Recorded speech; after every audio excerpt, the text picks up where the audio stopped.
Today, UK discussing revoking passports because of terrorism in the Middle East, both of which have been an excuse for any crazy policy.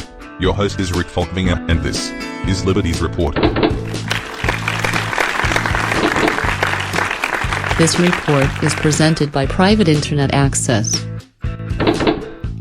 Good evening and welcome to Liberties Report for week 35. The actions of the emerging Islamic State keep being discussed, and the United Kingdom's Cameron is now proposing revoking passports. This is normally something seen as unthinkable, that without a trial you would revoke somebody's citizenship, making them effectively stateless.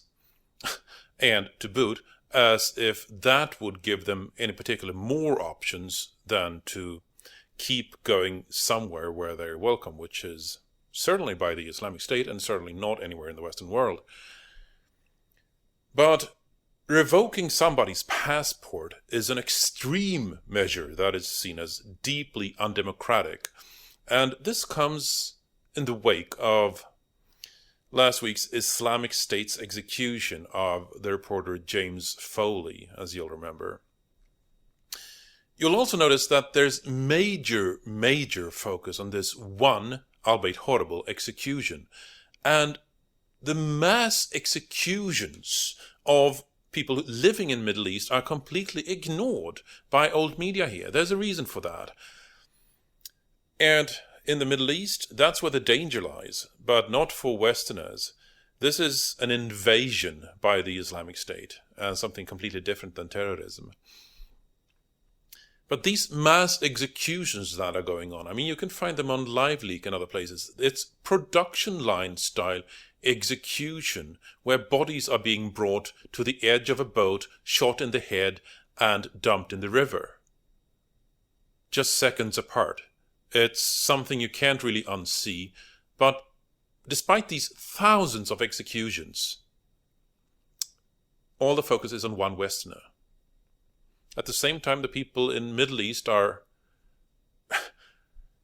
frankly, in not a very good situation at the moment, with the Islamic State overrunning anything and everything and establishing a strict superstitious rule. But then again, that's an invasion. Terrorism, which has been the focus here, is not dangerous. It is not dangerous. Not at all, comparatively. Let's see just how dangerous terrorism isn't. 40 Europeans die from terrorism every year on average, out of Europe's 500 million. To understand this number, we need to put it in perspective. 223 people drown in bathtubs every year. That's 5 times as many as from terrorism. Even more, 254 die every year from falling off chairs. 941 from falling out of beds, 20 times as many as from terrorism. Finally, over 100 times as dangerous as terrorism, 4,362 people die from falling downstairs every year. So to sum it up, we can see that terrorism is not even a blip on the radar. And if you want to go all the way out, you can observe that in the United States, you're 8 or 9 times as likely to be killed by a police officer than by a terrorist. So the airports should be screening for police officers instead of for terrorists, if you were to go by policy, if you were to go by facts. But of course, that's never going to happen. Facts do not have an impact on policy at the moment. Only self-interest has. And a lot of this is fueled by the US directly funding terrorism. Yes, I did say that the United States is directly funding terrorism. Let's take a look at how, because this is important.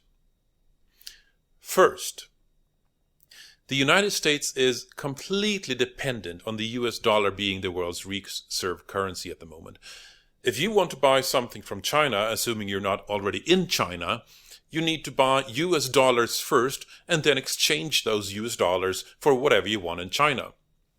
This creates an artificial demand for the US dollar. That means that they can keep printing money in the United States, literally, to feed this artificial demand. if the United States dollar were not the world's reserve currency, the US empire would collapse. It would not stand that strike against its economy. The US is upholding this by means of the oil trade. It is absolutely dependent on making sure that all oil is traded in US dollars, hence tying the currency to the global energy market and the oil trade. This means in turn that the US will never allow oil to be traded in anything but US dollars. But nota bene, this also means that the US will never ever allow alternative energy to come to fruition, because it also depends on there being an oil trade in US dollars. This in turn, and this is where it gets interesting, means that the US must continuously feed Saudi Arabia with US dollars. Saudi Arabia being one of the greatest exporters of oil.